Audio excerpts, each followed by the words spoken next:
Start on your hands and knees, with your hands under your shoulders and knees below the hips, and begin to sway your weight back and forth.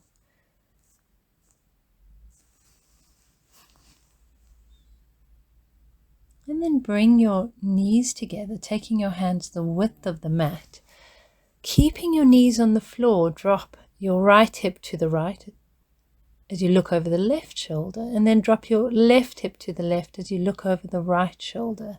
Continue to go from side to side, releasing the outer hip, releasing possibly the lower back. Just noticing where you feel the stretch here.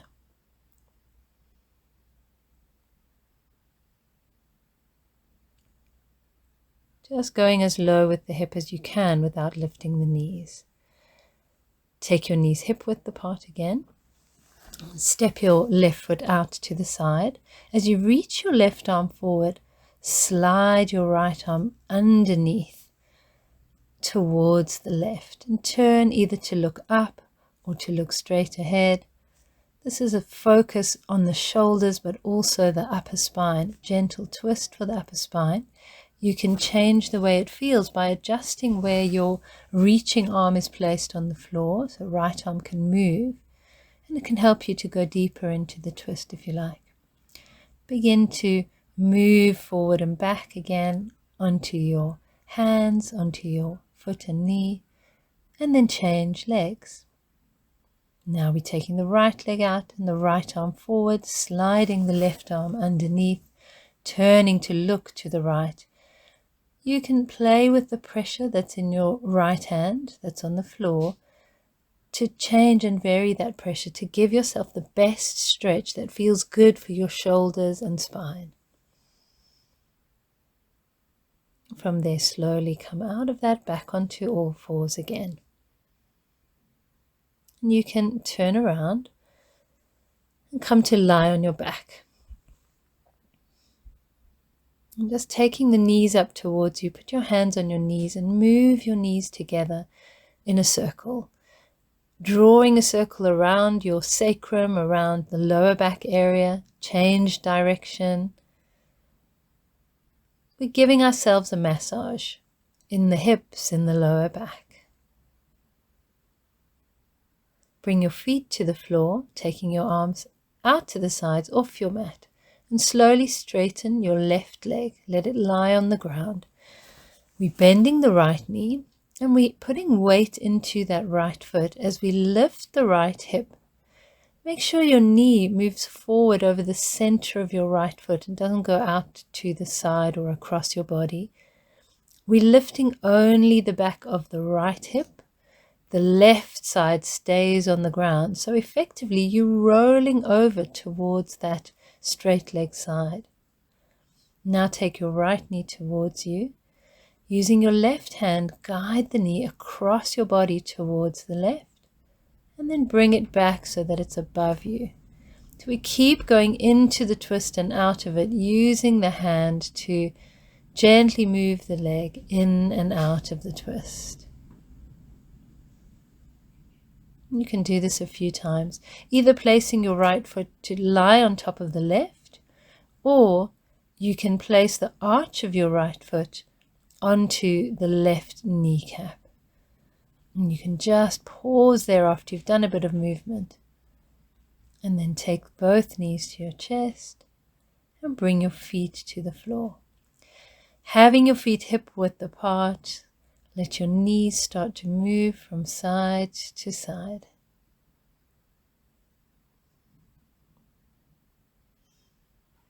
Focusing on releasing the hips as you sway the knees. Just taking them as far as you comfortably can to each side. And then straighten your right leg, put your left foot onto the floor. Sinking your weight into your left foot now. The knee moves forward to the bottom of the mat and you roll onto the outside of your straight leg hip.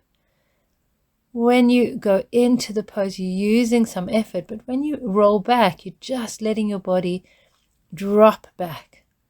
using gravity to make the movement effortless.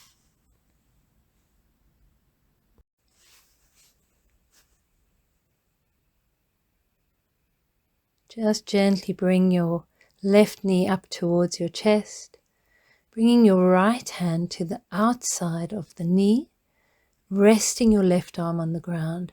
Use your hand to guide your knee across your body to the opposite side.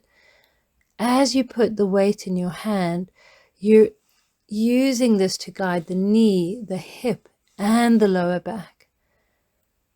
So we're going into a gentle twist, just allowing your breath to flow. And when you've done this a few times, you can hold the stretch for a while. So putting your hand onto in the same place, just hold it there, take a few breaths,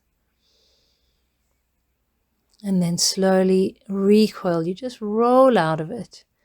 Take both knees towards your chest, and once again making the stirring motion, having the palms of your hands on your kneecaps, and then roll yourself over onto your right side. And you can take something and put it under your head, a block or a cushion. For most people's necks, that feels more comfortable. And now we're starting to trace a circle on the floor using the left hand. The fingertips are brushing over the ground and going over the body. Continue to make this circle.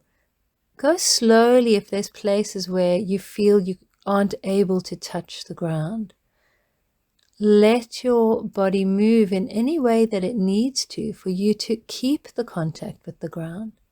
And you can change direction, going a few times the other way.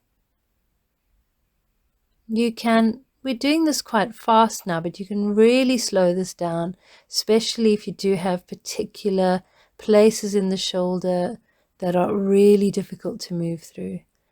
And then roll onto your back and over onto the other side. And we're going to do exactly the same thing now. Top arm is making a big circle around you.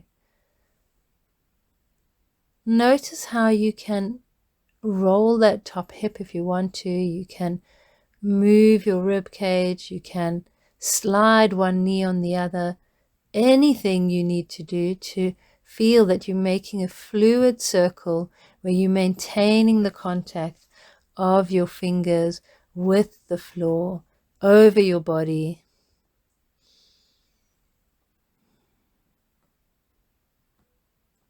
Just really exploring the range of motion of each shoulder. And then you can rest and come onto your back again.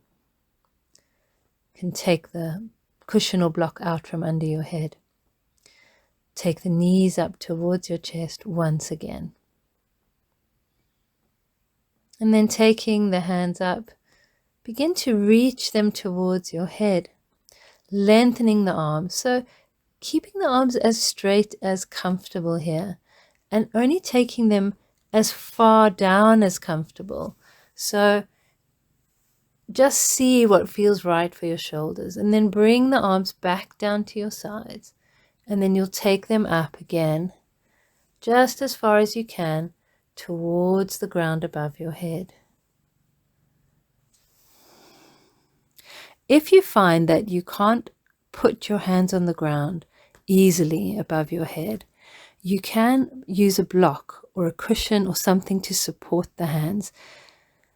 Rather be comfortable here, because we're going to stay here for a while, keeping the arms in the same position. So with the arms lengthened above your head, begin to gently take the toes of the right foot and lightly tap the ground, and then the left. As you do this, you're keeping contact with the lower back onto the ground, not moving the lower back. Really, it's like you want to carefully sneak those toes towards the ground without disturbing the rest of the body. And then you can also play with taking both toes at the same time to the ground. If this feels too strong for your body, too much for your lower back, then just go back to doing one leg at a time. We're working here on stretching our latissimus dorsi muscles, big bat wing-like muscles that go from the lower back all the way up into the upper arms.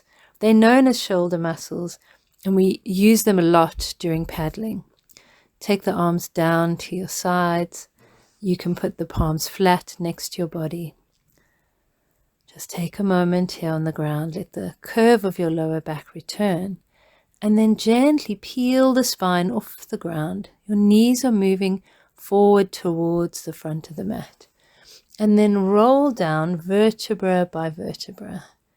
You can go up vertebra by vertebra and go down slowly.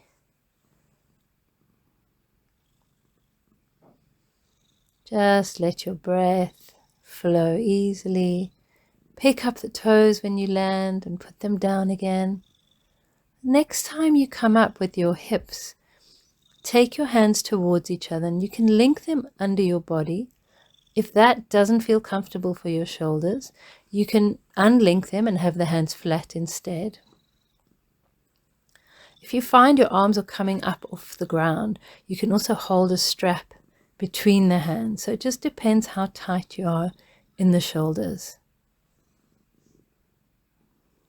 Take a few breaths here. So we're really releasing the front of the chest. And that's an area that gets tight and tired also from paddling.